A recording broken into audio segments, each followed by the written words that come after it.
الحمد لله الحمد لله رب العالمين. نحمده ونستعينه ونؤمن به ونتوكل عليه، ونعوذ بالله من شرور أنفسنا ومن سيئات أعمالنا. من يهده الله فلا مضل له ومن يضلل فلا هادي له.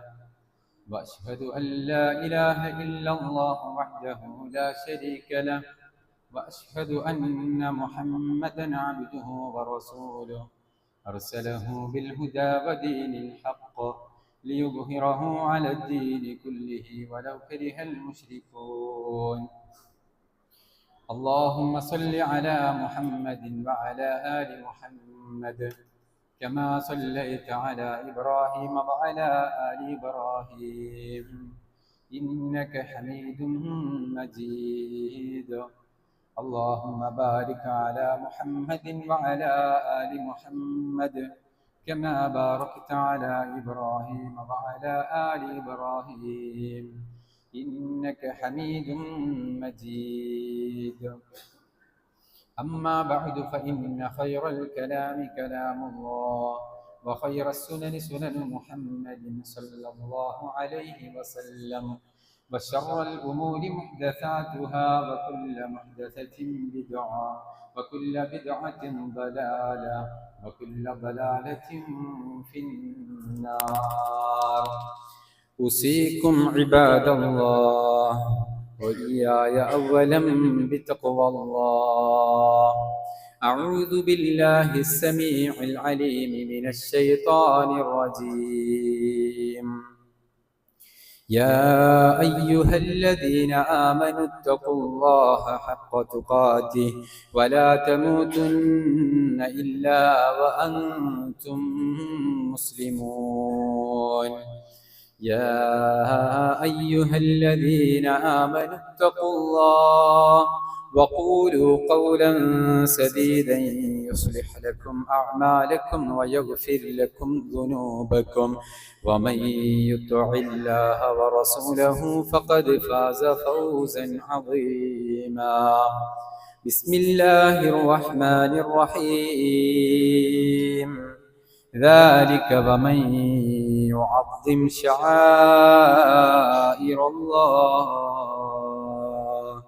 فإنها من تقوى القلوب.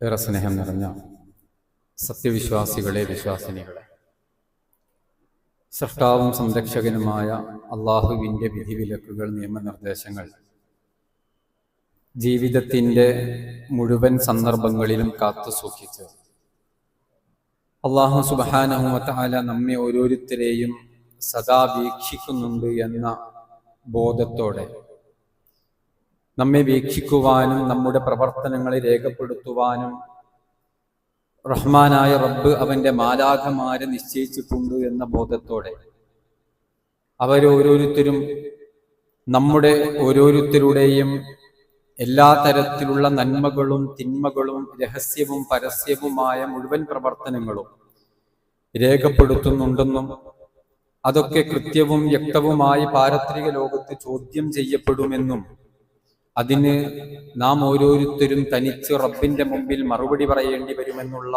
ബോധത്തോട് തെക്കുവയോടുകൂടെ ഐഹിക ലോക ജീവിതം മരണം വരെ തെക്കുവയോട് കൊണ്ടുപോവാൻ നമ്മൾ ഓരോരുത്തരും കഠിനാധ്വാനം ചെയ്യണം, പരിശ്രമിക്കണമെന്ന് നിങ്ങളെ ഓരോരുത്തരെയും ഉപദേശിക്കുകയാണ്, വസിയ്യത്ത് ചെയ്യുകയാണ്. അല്ലാഹു സുബ്ഹാനഹു വ തആല നമ്മെ എല്ലാവരെയും അവന്റെ മുത്തഖീങ്ങളായ സ്വാലിഹീങ്ങളായ അവനെ സൂക്ഷിച്ച് ജീവിക്കുന്ന സജ്ജനങ്ങളിൽ ഉൾപ്പെടുത്തി അനുഗ്രഹിക്കുമാറാവട്ടെ.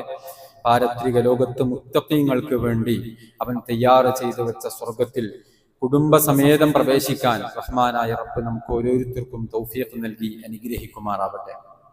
സഹോദരങ്ങളെ, അള്ളാഹുവിൻ്റെ ഭവനങ്ങളുമായി ബന്ധപ്പെട്ട്, മസ്ജിദുകളുമായി ബന്ധപ്പെട്ട് അതിൻ്റെ ശ്രേഷ്ഠതയും മഹാത്മ്യവും ഒക്കെയാണ് കഴിഞ്ഞ ഖുത്ബയിൽ നാം മനസ്സിലാക്കിയിട്ടുള്ളത്. അതേ രൂപത്തിൽ തന്നെ അള്ളാഹുവിൻ്റെ ഭവനങ്ങൾ നിർമ്മിക്കുന്നതുമായി ബന്ധപ്പെട്ട് അതിൽ പങ്കാളിത്തം വഹിക്കുന്നതുമായി ബന്ധപ്പെട്ട് അതിന്റെ ശ്രേഷ്ഠതയും പാരത്രിക ലോകത്തുള്ള അതിന്റെ പ്രതിഫലങ്ങളും നമ്മൾ മനസ്സിലാക്കുകയുണ്ടായി. അപ്രകാരം തന്നെ അള്ളാഹുവിന്റെ ഭവനങ്ങൾ സംരക്ഷിക്കുന്നത്, അതിനെ പരിപാലിക്കുന്നത്, അതിന്റെ പരിപാലക കമ്മിറ്റിയിൽ അംഗമാകുന്നത്, അതൊക്കെ ആർക്കാണ് അതിനുള്ള യോഗ്യത, ആരൊക്കെയാണ് അതിൽ പങ്കാളികളാവേണ്ടത് എന്നൊക്കെ വിശുദ്ധ ഖുർആനിന്റെയും പ്രവാചക വചനങ്ങളുടെയും അടിസ്ഥാനത്തിൽ നാം മനസ്സിലാക്കുകയായിരുന്നു കഴിഞ്ഞ ഖുതുബയിലൂടെ. ഇനി അതുമായി അതിന്റെ തുടർച്ചയെന്നോണം ചില കാര്യങ്ങൾ കൂടെ പള്ളിയുമായി സദാ ബന്ധപ്പെടുന്ന, മസ്ജിദുമായി നിത്യം ബന്ധം പുലർത്തുന്ന ആളുകൾ എന്നുള്ള നിലക്ക് ചില കാര്യങ്ങൾ കൂടെ നമ്മൾ മനസ്സിലാക്കൽ അനിവാര്യമാണ്. മസ്ജിദുകൾ, അതുമായി ബന്ധപ്പെട്ട ചില മര്യാദകൾ, അവയെ ആദരിക്കുക. ബൈത്തുള്ള എന്നാണ് അല്ലാഹു സുബ്ഹാനഹു വ തആല മസ്ജിദുകളെ പലപ്പോഴും വിശേഷിപ്പിച്ചിട്ടുള്ളത്.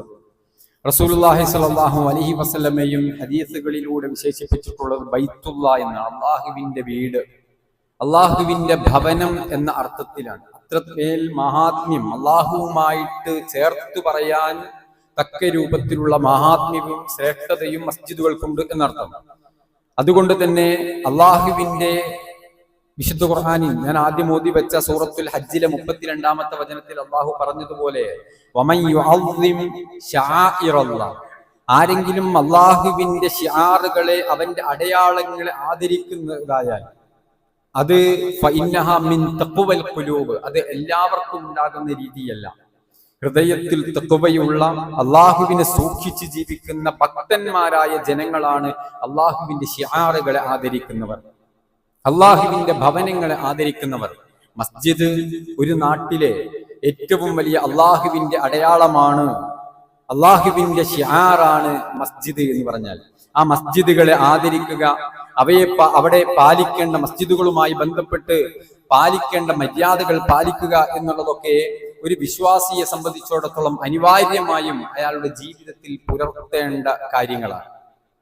അവിടെ നമ്മൾ ശ്രദ്ധിക്കേണ്ട ഏറ്റവും സുപ്രധാനമായ പ്രഥമവും പ്രധാനവുമായ ഒന്നാമത്തെ കാര്യം, അല്ലാഹു സുബ്ഹാനഹു വ തആല മസ്ജിദുകളെ കുറിച്ച് പറഞ്ഞപ്പോൾ സൂറത്തു ജിന്നിലെ 18-ാമത്തെ ആയത്തിൽ അല്ലാഹു പറഞ്ഞു, വഅന്നൽ മസാജിദ ലില്ലാഹ് ഫലാ തദ്ഉ മഅല്ലാഹി അഹദ, തീർച്ചയായിട്ടും വഅന്നൽ മസാജിദ ലില്ലാഹ്, പള്ളികൾ അല്ലാഹുവിൻ്റെതാണ്, അള്ളാഹുവിൻ്റെതാണ് പള്ളികൾ. ഫലാ തദ്ഉ, നിങ്ങൾ ദുആ ചെയ്യരുത്, മഅല്ലാഹ്, അള്ളാഹുവിനോടൊപ്പം, അഹദൻ, ഒരാളോട്. ഒരു പള്ളിയുടെ ക്വാളിറ്റി അതാണ്, ഒരു പള്ളിയുടെ പ്രത്യേകത അതാണ്. അപ്പോഴാണ് അത് അള്ളാഹു ലക്ഷ്യം വെച്ച പള്ളിയായി മാറുന്നത്. പള്ളിയുടെ പ്രത്യേകത വഅന്നൽ മസാജിദ ലില്ലാഹ്, അത് അള്ളാഹുവിൻ്റെതാണ് പള്ളികൾ. ആ പള്ളികളിൽ വെച്ച് അള്ളാഹുവേതരെ, അതിന്റെ അള്ളാഹുവല്ലാത്തവരെ വിളിച്ചു പ്രാർത്ഥിക്കരുത്, ദുആ ചെയ്യരുത്. ഫലാ തദ്ഉ, നിങ്ങൾ ദുആ ചെയ്യരുത്, മഅല്ലാഹ്, അള്ളാഹുവോടൊപ്പം. അപ്പം പള്ളിയിൽ വരുന്ന ആളുകൾ വേറെ ആരെങ്കിലും അല്ല, ശ്രദ്ധിക്കണം. അള്ളാഹുവിനോട് ദുആ ചെയ്യാത്തവരല്ല പള്ളിയിൽ വരുന്ന ആളുകൾ. പള്ളിയിൽ വരുന്നവർ അള്ളാഹുവിനോട് ദുആ ചെയ്യുന്നവരാണ്. പക്ഷെ അള്ളാഹ് പറഞ്ഞത് അള്ളാഹുവിനോട് മാത്രം ദുആ ചെയ്യണം.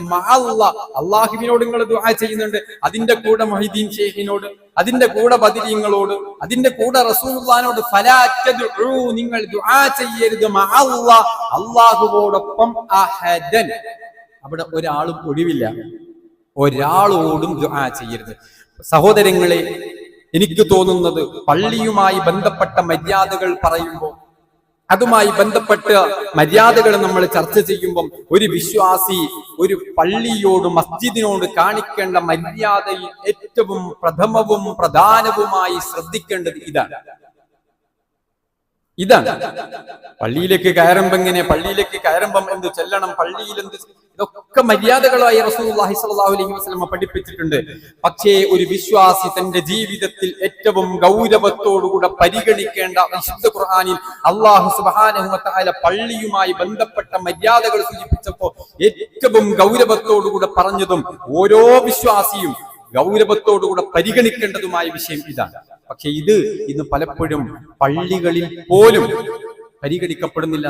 പള്ളികളിൽ വെച്ച് മാത്രമല്ല, പള്ളികളുടെ പുറത്തു പോലും അള്ളാഹു അല്ലാത്തവരോട് ദുആ ചെയ്യാൻ പാടില്ല. പക്ഷെ പള്ളിയെ അള്ളാഹു സുബ്ഹാനഹു വ തആല ഇത് ബൈത്തുള്ളയാണ്, ഇത് മസ്ജിദാണ്. അള്ളാഹുവിന്റെ മുമ്പിൽ സുജൂദ് ചെയ്യാൻ വേണ്ടി, അള്ളാഹുവിന് മാത്രം ഇബാദത്ത് ചെയ്യാൻ വേണ്ടി നിർമ്മിക്കപ്പെട്ടവയെ. അവിടെ അല്ലാത്തവരോട് ഒരു കാരണവശാലും ദുആ ചെയ്തു പോകരുത്, വേറെന്തെങ്കിലും ചെയ്യരുത് എന്നല്ല. കാരണം മനുഷ്യർ അധികവും ചെയ്യുന്നത് ഈ ദുആയിലാണ് മനുഷ്യർ പിഴച്ചു പോകുന്നത്. അതുകൊണ്ട് അത്തരം ഏർപ്പാടുകൾ പള്ളിയിൽ വെച്ച് ഒരു കാരണവശാലും നടത്തരുത് എന്ന് അള്ളാഹു പഠിപ്പിക്കുമ്പോ, ഞാൻ ആരെയും ആക്ഷേപിക്കാൻ വേണ്ടി സൂചിപ്പിക്കല്ല, പല പള്ളികളിലും ബദർ മൗലിദ് നടക്കുന്നു. എന്താ ബദർ മൗലിദിലൂടെ നടക്കുന്നത്? നിങ്ങൾക്ക് കേൾക്കാം, നിങ്ങൾക്കറിയാം. മഹ്ദറത്തുൽ ബദരിയ, മജ്ലിസുൻ നൂർ എന്നൊക്കെ പറഞ്ഞിട്ട് ഈ അടുത്ത കാലത്ത് വന്ന ചില സംഭവങ്ങൾ, ചില യോഗങ്ങൾ, ആളുകൾ ഒരുമിച്ച് കൂടുന്നു, എന്നിട്ട് ബദരീങ്ങളോട് വിളിച്ച് പ്രാർത്ഥിക്കുകയാണ്, മുഹിദ്ദീൻ ഷെയ്ഖിനോട് വിളിച്ച് പ്രാർത്ഥിക്കുകയാണ്. റസൂലുള്ളാഹി സ്വല്ലല്ലാഹു അലൈഹി വസല്ലമയോട് ജനങ്ങൾ എവിടെ വെച്ചിട്ടാണ്? പള്ളിയിൽ പണ്ഡിതന്മാരുടെ നേതൃത്വത്തിൽ പള്ളിയിൽ ഒരുമിച്ച് കൂടിയിട്ട് അവര് പ്രാർത്ഥിക്കുന്നത് ബദർ മൗലിദ് പള്ളിയിൽ വെച്ച് നടത്തുന്നതല്ലേ? അതിനകത്ത് പറയുന്ന വരികൾ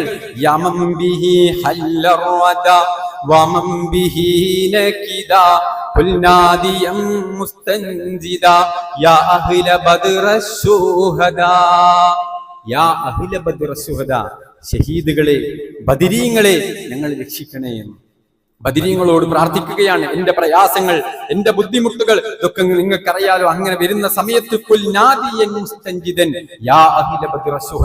അങ്ങനെ വിളിച്ചാൽ മതി. ബദർ മൗലിദ് പള്ളിയിൽ വെച്ച് പറയുന്നത് അള്ളാഹു പറയുന്നു, അള്ളാഹുവിൻ്റെതാ. നിങ്ങൾ ദുആ ചെയ്യരുത് അള്ളാഹുവോടൊപ്പം. അള്ളാഹിനോട് പ്രാർത്ഥിക്കുന്നവരോടാണ് അള്ളാഹു സംസാരിക്കുന്നത്.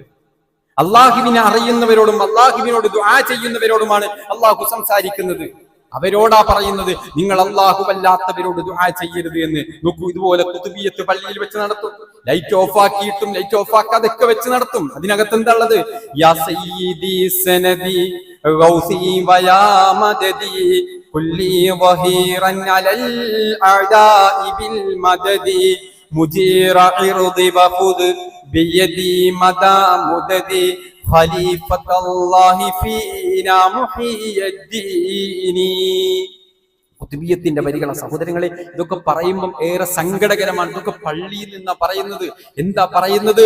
യാ സയ്യിദി സനദി ഗൈസി വയാ മദദി, എന്റെ അവലംബമേ, എന്നെ സഹായിക്കുന്നവരെ, എന്റെ പ്രത്യാശയെ, എനിക്കെന്ത് പ്രശ്നങ്ങളുണ്ടെങ്കിൽ എനിക്ക് ചോദിക്കാനുള്ളവരെ. ശൈഖിനോട് പള്ളിയിൽ വെച്ച്, മസ്ജിദിൽ വെച്ച്, അള്ളാഹുവിന്റെ ഭവനത്തിൽ വെച്ച് എനിക്ക് ശത്രുക്കളുണ്ട്, എനിക്ക് പ്രശ്നങ്ങളുണ്ട്, അവർക്കെതിരെ അങ്ങ് എന്നെ സഹായിക്കണേ. എന്റെ അഭിമാനത്തെ സംരക്ഷിക്കുന്നവരെ എന്റെ കൈപിടിക്കണേ, എന്നെ രക്ഷപ്പെടുത്തണേ, എന്നെ സഹായിക്കണേ. ഖലീഫത്തുല്ലാഹി ഫീനാ, അള്ളാഹുവിന്റെ ഞങ്ങളിലേക്ക് അള്ളാഹു നിശ്ചയിച്ച ഖലീഫയായ മുഹിദ്ദീൻ ശൈഖ്. ആരോടാ? അള്ളാഹ് പറഞ്ഞതെന്താ? ഇവിടെ ചെയ്യുന്നതെന്താ? ഇത് ഒന്നോ രണ്ടോ വരികളല്ല, ഇഷ്ടംമാതിരി വരികൾ നമുക്ക് കാണാം. അത് പറയുകയാണെങ്കിൽ അതിനെ മതിയാവും. മങ്കൂസ് മൗലൂദിൽ നമുക്ക് സുപരിചിതമായ വരിയിൽ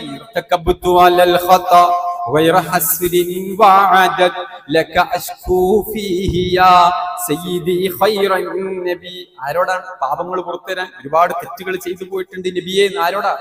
നബീനോട്. സയ്യിദി ഖൈറൻ നബി, അമ്പിയാക്കളിൽ പ്രവാചകന്മാരിൽ ഏറ്റവും ഖൈറായ പ്രവാചകരെ. സഹോദരങ്ങളെ, അള്ളാഹ് പറഞ്ഞത് എവിടെ? നമ്മുടെ പ്രവർത്തനങ്ങൾ എവിടെ? വളരെ വേദനയോടുകൂടെ മാത്രമേ ഇത് നമ്മൾ പരിശോധിക്കുക, നമ്മൾ ചിന്തിക്കുക. അള്ളാഹുവോട് പ്രാർത്ഥിക്കുന്ന മുഅ്മിനുകളോടാണ് അള്ളാഹു പറഞ്ഞത്, നിങ്ങൾ അള്ളാഹുവോടൊപ്പം ഒരാളോടും നിങ്ങൾ പ്രാർത്ഥിക്കരുത്. ഒന്നാമത് നമ്മൾ ശ്രദ്ധിക്കേണ്ട ഒന്നാമത്തെ വരിയാണ് റസൂലുള്ളാഹി സ്വല്ലല്ലാഹു അലൈഹി വസല്ലമ പറഞ്ഞല്ലോ, ഖുൽ ഇന്നമാ അദ്ഉ റബ്ബി വലാ ഉശ്രികു ബിഹി അഹദ. പ്രവാചകരെ, അങ്ങ് പ്രഖ്യാപിക്കണം, ഇന്നമാ അദ്ഉ റബ്ബി, ഞാൻ എൻ്റെ റബ്ബിനോടേ പ്രാർത്ഥിക്കുകയുള്ളൂ. അല്ലാഹ് പ്രയോഗിച്ച പ്രയോഗം കണ്ടോ? അദ്ഉ റബ്ബി, ഞാൻ എൻ്റെ റബ്ബിനോട് ദുആ ചെയ്യുകയുള്ളൂ. വലാ ഉശ്രികു ബിഹി അഹദ, ആ റബ്ബിനോട് ഞാൻ ഒന്നിനെയും പങ്കു ചേർക്കുകയില്ല. അഹദൻ, ഒരാളെയും പങ്കു ചേർക്കുകയില്ല. ഇതാണ് ഒന്നാമതായി മസ്ജിദുമായി ബന്ധപ്പെട്ടിട്ടുള്ള മര്യാദ. അതിന്റെ മാഹാത്മ്യം കാത്തു സൂക്ഷിക്കുന്ന വിശ്വാസികൾ പരിഗണിക്കേണ്ട ഒന്നാമത്തെ മര്യാദ ഇതാ. ഒരു മസ്ജിദിലേക്ക് വരുമ്പോ മസ്ജിദുമായി ബന്ധപ്പെടുന്ന ഓരോ വിശ്വാസികളും ഇല്ല, അള്ളാഹുവിന്റെ ഭവനങ്ങൾ അത് അള്ളാഹുവിനുള്ളതാണ്. അത് അള്ളാഹുവിന് ഇബാദത്തുകൾ നിർവഹിക്കാനുള്ളതാണ്. അവിടുത്തെ പ്രാർത്ഥനകൾ, ആരാധനകൾ സകലതും എന്റെ റബ്ബിന് മാത്രമേ ഞാൻ അർപ്പിക്കുകയുള്ളൂ. മസ്ജിദിൽ മാത്രമല്ല, അല്ലാത്തപ്പോഴും മസ്ജിദിൽ പ്രത്യേകിച്ചും ഒരു കാരണവശാലും അപ്പോഴാണ് അത് അള്ളാഹുവിന്റെ ബൈത്തുള്ളയായി മാറുന്നത്, അപ്പോഴാണ് അത് അള്ളാഹ് പഠിപ്പിച്ച മസ്ജിദായി മാറുന്നത് എന്ന് നാം ഓരോരുത്തരും തിരിച്ചറിയേണ്ടതുണ്ട്. രണ്ടാമതായിക്കൊണ്ട് അല്ലാഹു സുബ്ഹാനഹു വ തആല വിശുദ്ധ ഖുർആൻ സൂറ അഅറാഫിന്റെ 31-ാമത്തെ വചനത്തിലൂടെ പറഞ്ഞു, യാ ബനി ആദമ ഖുദൂ സീനതകും ഇൻദ കുല്ലി മസ്ജിദ്. വിശ്വാസികളെ, നിങ്ങൾ പള്ളിയിൽ അലങ്കാരങ്ങൾ സ്വീകരിക്കണം. പള്ളിയിലേക്ക് വരുമ്പോ നല്ല വസ്ത്രം ധരിച്ചിട്ട് വേണം. മഹാന്മാരായ മുഫസ്സിറുകൾ ഇതിനെ വിശദീകരിച്ചുകൊണ്ട് പറഞ്ഞു, ഏറ്റവും നല്ല വസ്ത്രം ധരിച്ചിട്ടാണ് പള്ളിയിലേക്ക് വരേണ്ടത്. മുഷിഞ്ഞ വസ്ത്രം ധരിച്ചു വരാൻ പാടില്ല എന്നർത്ഥം. നമ്മൾ ജോലിക്ക് ഉപയോഗിക്കുന്നതോ അതല്ലെങ്കിൽ കിടന്നുറങ്ങുമ്പോഴത്തെ വസ്ത്രമൊക്കെ ആയിട്ട് പലപ്പോഴും പള്ളിയിലേക്ക് അശ്രദ്ധ മൂലം അല്ല. ഇത് അള്ളാഹുവിന്റെ ശിആറാണ്, അള്ളാഹുവിന്റെ ഒരു അടയാളമാണ്. അള്ളാഹുവിന്റെ ഭവനത്തിലേക്കാണ് ഞാൻ പോകുന്നത് എന്ന ബോധത്തോടുകൂടെ ഏറ്റവും നല്ല വൃത്തിയോടുകൂടെ തന്നെ നല്ല വസ്ത്രം ധരിച്ചുകൊണ്ട് അള്ളാഹുവിന്റെ ഭവനങ്ങളിലേക്ക് പോകാൻ നമ്മൾ ശ്രദ്ധിക്കണം എന്നുള്ളത് അള്ളാഹുവിന്റെ വിശുദ്ധ ഖുർആനിൽ അള്ളാഹു സുബ്ഹാനഹു വ തആല നമ്മെ പഠിപ്പിക്കുകയാണ്. അക്കാര്യം ആണ് നമ്മൾ ശ്രദ്ധിക്കേണ്ടത്. അതേ രൂപത്തിൽ തന്നെ പള്ളിയിലേക്ക് പോകുമ്പോൾ, വീട്ടിൽ നിന്നാണ് നമ്മൾ വരുന്നതെങ്കിൽ നമുക്ക് ശ്രദ്ധിക്കാനുള്ള പ്രധാനപ്പെട്ട ഒരു സുന്നത്താണ് ബ്രഷ് ചെയ്തിട്ട് പള്ളിയിലേക്ക് വരിക എന്നുള്ളത്. നബി സല്ലല്ലാഹു അലൈഹി വസല്ലം പറഞ്ഞു, ലൗലാ അശുഖ അലാ ഉമ്മത്തി ലഅമർതുഹും ബിസിവാകി ഇൻദ കുല്ലി സ്വലാത്തിൻ. എന്റെ സമുദായത്തിന് ബുദ്ധിമുട്ടാവുമായിരുന്നെങ്കിൽ ഓരോ നമസ്കാരത്തിന് മുമ്പും പല്ല് തേക്കാൻ ഞാൻ അവരോട് കൽപ്പിക്കുമായിരുന്നു. കൽപ്പിച്ചാൽ അത് നിർബന്ധമായിരുന്നു. ഓരോ വുളൂഇനോടൊപ്പവും പല്ല് തേക്കാൻ കൽപ്പിക്കുമായിരുന്നു. കൽപ്പിച്ചിട്ടില്ല. അതിന്റെ അർത്ഥം അത്രയും പ്രധാനപ്പെട്ട സുന്നത്താണ്. അത് ശ്രദ്ധിക്കാൻ സാധിക്കുന്നവർക്കൊക്കെ പ്രബലമായ ആ സുന്നത്തിന്റെ പ്രതിഫലം ലഭിക്കുമെന്ന് നബി സല്ലല്ലാഹു അലൈഹി വസല്ലം നമുക്ക് പഠിപ്പിച്ചത് ഈ ഹദീസിലൂടെ മനസ്സിലാക്കാൻ സാധിക്കും. അതേ രൂപത്തിൽ തന്നെ പള്ളിയിലേക്ക് വരുമ്പം പല്ല് തേക്കണം എന്നുള്ളതിന്റെ ഉദ്ദേശം നമുക്ക് അറിയാലോ. വായുടെ ആ ഒരു ബാഡ് സ്മെല്ലൊക്കെ, ചീത്ത വാസനയൊക്കെ പോയിട്ട് ഒരു നല്ല വൃത്തിയോടുകൂടെ പള്ളിയിലേക്ക് വരിക എന്നുള്ളതാണ്. നബി സല്ലല്ലാഹു അലൈഹി വസല്ലം ഒന്നുകൂടെ പറഞ്ഞു, മൻ അക്കലൽ ബസല വസ്സൂം ഫലാ തഖറബന്ന മസ്ജിദന.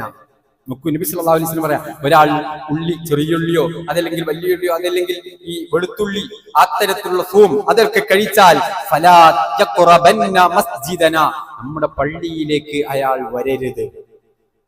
അങ്ങനത്തെ ദുർഗന്ധവുമായിട്ട് അയാൾ പള്ളിയിലേക്ക് വരരുത്. ശരിക്കും അറബി ഭാഷ അറിയുന്നവർക്കറിയാം ആ പ്രയോഗം. അങ്ങനെ ആരെങ്കിലും ഉപയോഗിച്ചാൽ ഫലാ യഖറബന്ന, വരരുത് എന്നല്ല അതിന്റെ അർത്ഥം, അടുത്തു പോകരുത് എന്നാണ്. കുറച്ച് കടുപ്പത്തിലുള്ള പ്രയോഗമാണ്. ഫലാ യഖറബന്ന മസ്ജിദന, നമ്മുടെ പള്ളിയിലേക്ക് അയാൾ അടുത്തു പോവരുത്. ഫഇന്നൽ മലായിക തതഅദ്ദാ മിമ്മാ യതഅദ്ദാ മിൻഹു ബനു ആദം. മനുഷ്യർക്ക് പ്രയാസകരമാകുന്ന ഇത്തരം വിഷയങ്ങളൊക്കെ അള്ളാഹുവിന്റെ മലക്കുകൾക്കും പ്രയാസമുണ്ടാക്കും. അവരെ ബുദ്ധിമുട്ടിക്കരുത്. കാരണം പള്ളിയിൽ നമ്മൾ മാത്രമല്ല എന്നർത്ഥം. നമ്മോടൊപ്പം നമസ്കരിക്കാൻ അള്ളാഹുവിന്റെ മുഖറബുകളായ മലക്കുകളും പള്ളിയിൽ സന്നിഹിതരാകുന്നുണ്ട്. അതുകൊണ്ട് അത്തരം വിഷയങ്ങൾ ശ്രദ്ധിക്കണം. പള്ളിയിലേക്ക് വരുമ്പോ സുഗന്ധം പൂശിയിട്ടും നല്ല വൃത്തിയോടുകൂടെയൊക്കെയാണ് പള്ളിയിലേക്ക് വരേണ്ടത് എന്നുള്ളതാണ് റസൂലുള്ളാഹി സ്വല്ലല്ലാഹു അലൈഹി വസല്ലമയുടെ ഇത്തരം ഗൗരവമേറിയ ഹദീസിലൂടെ മനസ്സിലാക്കുന്നത്. പക്ഷേ നമ്മൾ പലപ്പോഴും ചില പള്ളികളൊക്കെ കാണാം, ഇവിടെ നമ്മൾ ആരെയും അങ്ങനെ കാണാറില്ല. പുറത്തു നിന്നിട്ട് നിസ്കാരത്തിന്റെ മുമ്പ് സിഗരറ്റ് വലിച്ച്, സ്മോക്ക് ചെയ്ത്, പുക വലിച്ച് ആ പുകയുടെ സ്മെല്ലോടുകൂടെ പള്ളിയിലേക്ക് വരുമ്പോ എത്രത്തോളം പ്രയാസകരമുണ്ടാകും തൊട്ടടുത്ത് നിൽക്കുന്ന ആളുകൾ. ഞാൻ ആരെയും ആക്ഷേപിക്കാനോ വേദനിപ്പിക്കാനോ അല്ല. അത്തരക്കാർ ഗൗരവത്തോടുകൂടെ അത് ഉപേക്ഷിക്കേണ്ടത് തന്നെയാണ്. അതേ രൂപത്തിൽ തന്നെ ഗൗരവത്തോടുകൂടെ ശ്രദ്ധിക്കണം. മലക്കുകളെ പ്രയാസപ്പെടുത്തുന്നത്, തന്റെ സമീപത്ത് നിൽക്കുന്ന നമസ്കരിക്കുന്ന ആളുകളെ പ്രയാസപ്പെടുത്തുന്നത് എത്രത്തോളം ഗൗരവത്തോട്. ഒരു ഉള്ളി കഴിച്ചിട്ട് വരരുതെന്ന് അള്ളാഹുവിന്റെ റസൂൽ സല്ലല്ലാഹു അലൈഹി വസല്ലമ പറഞ്ഞിട്ടുണ്ടെങ്കിൽ വലാ യഖറബന്ന, അവർ പള്ളിയിലേക്ക് അടുത്തു പോകരുതെന്ന് പഠിപ്പിച്ചിട്ടുണ്ടെങ്കിൽ, പുറത്തു നിന്നിട്ട് പുക വലിച്ച് ആ പുകയുടെ സ്മെല്ലുമായിട്ട് വരുന്നവർ ശരീരത്തിലും വിയർപ്പിലൊക്കെ അതിന്റെ സ്മെല്ലുണ്ടാകും. അത് അവർക്ക് മനസ്സിലാകുമോ നമുക്കറിയില്ല അല്ലേ. ആ ദുർഗന്ധവുമായിട്ട് പള്ളിയിലേക്ക് കടന്നു വരുന്നവർ ഏറെ ഗൗരവത്തോടുകൂടെ അത് ശ്രദ്ധിക്കണമെന്ന് ഓർമ്മപ്പെടുത്തുകയാണ്. അതേ രൂപത്തിൽ തന്നെ നബി സല്ലല്ലാഹു അലൈഹി വസല്ലം പഠിപ്പിച്ചു, മൻ ഖറജ മിൻ ബൈതിഹി മുതതഖിറൻ ഇലാ സ്വലാത്തിൻ മക്തൂബ, ഒരു ഫർദ് നമസ്കാരത്തിന് വേണ്ടി വീട്ടിൽ നിന്ന് അംഗശുദ്ധി വരുത്തി വുദൂ ചെയ്തുകൊണ്ട് ഒരാൾ പള്ളിയിലേക്ക് വന്നാൽ ഫഅജ്റുഹു കഅജ്രിൽ ഹാജിൽ മുഹരിം, ഒരു ഹാജിയുടെ പ്രതിഫലമാണ്. ഹജ്ജ് ചെയ്തവന്റെ പ്രതിഫലമാണ് അവന് ലഭിക്കുക, ചില്ലറ എന്നല്ല. ഇത് ശ്രദ്ധിക്കുക. അള്ളാഹുവിന്റെ ഭവനത്തെ ആദരിക്കുക, അതിനെ തഅ്ദീം ചെയ്ത് അതിനെ പരിഗണിച്ചുകൊണ്ട് അള്ളാഹുവിന്റെ ഭവനത്തിലേക്ക് തഖ്വയോട് സൂക്ഷ്മതയോട് പരിഗണിച്ചുകൊണ്ട് മഹാത്മ്യത്തോടുകൂടെ കടന്നു വരിക. അതിനൊക്കെ അല്പം സൂക്ഷ്മതയും ഭക്തിയൊക്കെ ആവശ്യമുണ്ട്, കുറച്ച് സബ്ർ ആവശ്യമുണ്ട്, ക്ഷമ ആവശ്യമുണ്ട്. അതുകൊണ്ട് തന്നെ അത് ശീലമാക്കുന്ന ആളുകളെ സംബന്ധിച്ച് അയാൾക്ക് വലിയ പ്രതിഫലമുണ്ട്. കൽ ഹാജിൽ മുഹരിം, ഇഹ്റാം ചെയ്ത് ഹജ്ജിലേക്ക് പ്രവേശിച്ച ഒരു മനുഷ്യന്റെ പ്രതിഫലമുണ്ടെന്ന് റസൂലുള്ളാഹി സ്വല്ലല്ലാഹു അലൈഹി വസല്ലം. ചെറിയ ചെറിയ കാര്യങ്ങൾ ശ്രദ്ധിക്കുക വഴി, പരിഗണിക്കുക വഴി, ജീവിതത്തിൽ ശീലമാക്കുക വഴി നമുക്ക് ലഭിക്കാനിരിക്കുന്നത് വലിയ പ്രതിഫലമാണെന്ന് റസൂലുള്ളാഹി സ്വല്ലല്ലാഹു അലൈഹി വസല്ലം മറ്റൊരു ഹദീസിലൂടെ നബി സ്വല്ലല്ലാഹു അലൈഹി വസല്ലം പറഞ്ഞു, മൻ തതഹറ ഫീ ബൈതിഹി സുമ്മ മശാ ഇലാ ബൈത്തിൻ മിൻ ബുയൂത്തില്ലാ ലിയഖദിയ ഫരീദതൻ മിൻ ഫറാഇദില്ലാ കാനത് ഖത്വാതുഹു ഇഹ്ദാഹുമാ തഹത്തു ഖതിഹാ വൽ ഉഖറാ തർഫഉ ദറജ. വുദൂ ചെയ്ത് വീട്ടിൽ നിന്ന് പള്ളിയിലേക്ക് നടന്നു വന്നാൽ അയാളുടെ ഓരോ കാലടിക്കും പാപങ്ങൾ മായ്ച്ചു കളയുകയും അടുത്ത കാലടിക്ക് അയാൾ അള്ളാഹുവിന്റെ സമീപത്ത് ഒരു പദവി ഉയർത്തപ്പെടുകയും ചെയ്യുമെന്ന് റസൂലുള്ളാഹി സ്വല്ലല്ലാഹു അലൈഹി വസല്ലം പഠിപ്പിക്കുന്നു. സഹോദരങ്ങളെ, ഇങ്ങനെ ഒരുപാട് മഹത്വങ്ങൾ, മര്യാദകൾ നമുക്ക് മസ്ജിദുമായി ബന്ധപ്പെട്ടിട്ടുണ്ട്. കാരണം ഇത് അള്ളാഹുവിന്റെ ഭവനമാണ്. അതിനെ നമ്മൾ മര്യാദകൾ പഠിക്കുകയും അത് ജീവിതത്തിൽ പകർത്തുകയും ചെയ്യുക എന്നുള്ളത് മിൻ തഖ്വൽ ഖുലൂബ്, അത് മുത്തഖികളുടെ തഖ്വയുള്ള സത്യവിശ്വാസികളുടെ സ്വഭാവമാണ് എന്നാണ് റസൂലുള്ളാഹി സ്വല്ലല്ലാഹു അലൈഹി വസല്ലമയും അല്ലാഹുവും നമ്മെ പഠിപ്പിക്കുന്നത്. അത്തരം കാര്യങ്ങളൊക്കെ ജീവിതത്തിൽ സൂക്ഷിക്കാൻ നമ്മൾ ശ്രദ്ധിക്കുക. അല്ലാഹു അനുഗ്രഹിക്കട്ടെ.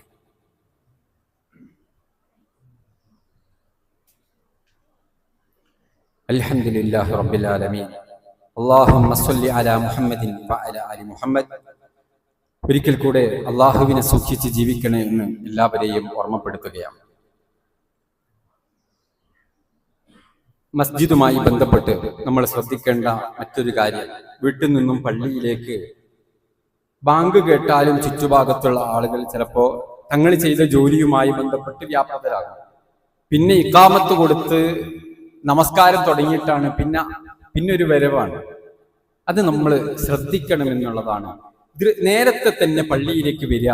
കാരണം ദുനിയാവുമായി ബന്ധപ്പെട്ട കാര്യങ്ങളൊക്കെ അദാനിന് ശേഷം, ബാങ്കിന് ശേഷം അവസാനിപ്പിക്കുകയും പള്ളിയിലേക്ക് വരാനുള്ള താല്പര്യത്തോടുകൂടി അതിന് ആവേശം കാണിക്കുകയും ആ പാരത്രിക ലോകത്തെ പരിഗണിക്കുകയും ചെയ്യുക എന്നുള്ളതാണ് ഓരോ വിശ്വാസികളും ശ്രദ്ധിക്കേണ്ടത്. നബി സല്ലല്ലാഹു അലൈഹി വസല്ലമ പറഞ്ഞു, പിന്നെ വരുന്നൊരു വരവ് നമുക്ക് കാണാം. ഓടി വരുന്നു, വുദൂ എടുക്കുന്നു, ചിലപ്പോ പള്ളിയുടെ സൊഫിലേക്ക് ഡോർ തുറന്നു ഓടി വരുന്നു. ഇതൊക്കെ നമുക്ക് വല്ലാത്തൊരു ധൃതി നമുക്ക് അവിടെ കാണാം. നബി സല്ലല്ലാഹു അലൈഹി വസല്ലമ ഈ വിഷയമായിട്ട് പഠിപ്പിക്കുന്നത് ഇദാ ഉഖീമത്തിസ് സ്വലാത്ത് ഫലാ തഅ്തൂഹാ തസ്ഔ. വളരെ ശ്രദ്ധിക്കേണ്ട ഒരു ഹദീസാണ്. നിങ്ങൾ പള്ളിയിലേക്ക് ഇഖാമത്ത് കൊടുത്താൽ പിന്നെ ഫലാ തഅ്തൂഹാ തസ്ഔ, നിങ്ങൾ ഓടി വരരുത്. ചിലപ്പോ ഉണ്ടാവും ആ റക്അത്ത് ഇങ്ങനെ പോകാൻ നേരത്ത് ഒരു ഓട്ടം ഉണ്ടാവില്ലോ. ഫലാ തഅ്തൂഹാ തസ്ഔ, നിങ്ങൾ ഓടി വരരുത്. വഅ്തൂഹാ തംശൂൻ, അലൈക്കും അസ്സകീന, നിങ്ങൾ നടന്നേ വരാവൂ. അലൈക്കും ബിസ്സകീന, ശാന്തമായിട്ട് വേണം. എങ്ങനെയാണോ ഒരു ശാന്തമായിട്ട് സാവധാനത്തിൽ നിങ്ങൾ വരുന്നത്, അതേ രൂപത്തിൽ ഫമാ അദ്റക്തും ഫസല്ലു, നിങ്ങൾക്ക് എത്രയാണോ അവിടെ ജമാഅത്തിന് ലഭിച്ചിട്ടുള്ളത് ഫസല്ലു, അത് നിങ്ങൾ നമസ്കരിക്കുക. വമാ ഫാത്തക്കും ഫഅതിമു, നിങ്ങൾക്ക് നഷ്ടപ്പെട്ടത് നിങ്ങൾ വീണ്ടെടുത്താൽ മതി. ആ റുക്കൂലേക്ക് ഇങ്ങനെ പോകുമ്പോ ഒരു ശ്വാസം മുട്ടിയുള്ള ഓട്ടം അവിടെ വന്നിട്ട് ഒരു തക്ബീർ പെട്ടെന്ന് റുക്കൂലേക്ക് അത് ഉണ്ടാവരുത് എന്ന് റസൂലുള്ളാഹി സ്വല്ലല്ലാഹു അലൈഹി വസല്ലം വിരോധിക്കുകയാണ്. നിങ്ങൾ നടന്നാണ് വരേണ്ടത്. അലൈക്കും അസ്സകീന, അലൈക്കും എന്നുള്ള പ്രയോഗം നമുക്കറിയാം, നിങ്ങൾക്ക് നിർബന്ധമാണ് എന്നുള്ളതാണ്, നിങ്ങൾ ശ്രദ്ധിക്കണം എന്നുള്ളതാ. അസ്സകീന, ശാന്തമായിട്ടാണ് നിങ്ങൾ വരേണ്ടത് എന്ന് റസൂലുള്ളാഹി സ്വല്ലല്ലാഹു അലൈഹി വസല്ലം പഠിപ്പിക്കുകയാണ്. അതേ രൂപത്തിൽ തന്നെ പള്ളിയിലേക്ക് വരുമ്പം നബി സല്ലല്ലാഹു അലൈഹി വസല്ലം പറഞ്ഞു, ബിസ്മില്ലാഹി വസ്സലാമു അലാ റസൂലില്ലാ അല്ലാഹുമ്മ ഇഫ്തഹ് ലി അബ്വാബ റഹ്മതിക എന്നുള്ള പ്രാർത്ഥന നമ്മുടെ ജീവിതത്തിൽ ഉണ്ടാവണം. വലതുകാൽ എടുത്തു വെച്ചിട്ടാവണം നമ്മൾ പള്ളിയിലേക്ക് കയറേണ്ടത് എന്ന് മഹാനായ ഇമാം മാലിക് ബിൻ അനസ് റളിയല്ലാഹു അൻഹു പറഞ്ഞു, മിൻ സുന്നത്തി ഇദാ ദഖൽതൽ മസ്ജിദ അൻ തബ്ദഅ ബിരിജ്ലികൽ യുംന, വലതുകാൽ എടുത്തു വെച്ചിട്ട് പള്ളിയിലേക്ക് ഈ ദിക്റോടുകൂടെ നിങ്ങൾ പ്രവേശിക്കേണ്ടതുണ്ട്. വ ഇദാ ഖറജ്ത അൻ തബ്ദഅ ബിരിജ്ലികൽ യുസ്ര, എന്ന പള്ളിയിൽ നിന്ന് പുറത്തേക്ക് പോകുമ്പോഴോ ഇടതുകാൽ എടുത്തു വെച്ച് പോകണം. സഹോദരങ്ങളെ, ഇതൊക്കെ ചെറിയ ചെറിയ കാര്യങ്ങളാണ്. പക്ഷേ ഇതൊക്കെ പ്രാവർത്തികമാക്കുക വഴി അള്ളാഹുവിന്റെ സമീപത്ത് വലിയ പ്രതിഫലങ്ങളാണ് നമ്മെ കാത്തിരിക്കുന്നത് എന്നാണ് നബി സല്ലല്ലാഹു അലൈഹി വസല്ലം നമ്മെ പഠിപ്പിക്കുന്നത്.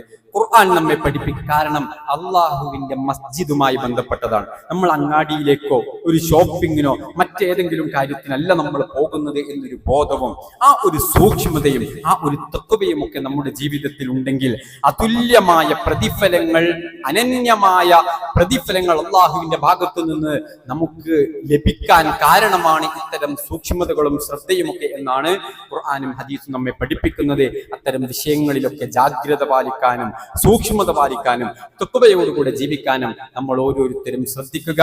അള്ളാഹുവിന്റെ ശിആറുകളെ, പ്രത്യേകിച്ച് മസ്ജിദുകളെ ആദരിക്കാൻ, അവിടെ കാണിക്കേണ്ട മര്യാദകൾ പാലിക്കാൻ നമ്മൾ പരിശ്രമിക്കണം. അള്ളാഹു സുബ്ഹാനഹു വ തആല നമുക്ക് ഓരോരുത്തർക്കും അതിനുള്ള തൗഫീഖ് നൽകി അനുഗ്രഹിക്കുമാറാവട്ടെ.